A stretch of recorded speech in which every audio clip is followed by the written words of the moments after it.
crois que toutes les réponses du futur de technologie se retrouvent dans la nature. Dans ma pratique de l'art, c'est surtout la nature qui me fascine. Et je crois qu'on doit apprendre à regarder la nature d'une façon différente.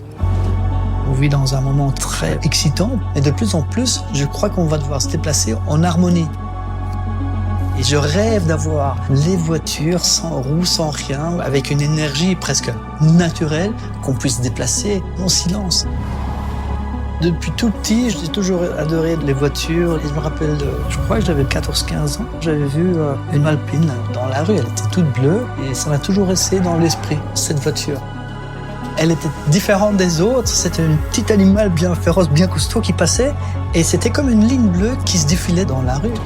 Mais j'ai exactement la même sensation quand je suis en train de rouler sur circuit. On voit le monde qui commence à se défiler, mais d'une manière différente.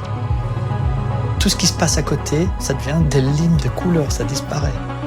Pour moi, cette œuvre, je voulais garder l'esprit que j'avais vu, cet enfilé d'un mouvement, d'une couleur, sans vraiment se connecter à la voiture elle-même.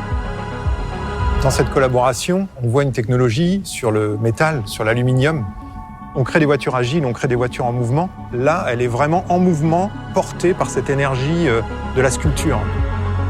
Cette réflexion autour de l'art et du design est intéressante pour Alpine. Finalement, l'art a toujours un petit peu un coup d'avance pour voir les mutations de demain. On doit être à l'écoute de ces mutations et ces collaborations permettent aussi de confronter notre travail avec celui des artistes. J'espère que cette œuvre relance des discussions. Comment va être la voiture de demain? Comment on va se déplacer dans le futur? Et pour moi, ça, c'est le rêve. Pour moi, je crois que je voulais créer une sensation de rêve. Et je crois que ça, c'est aussi une voiture.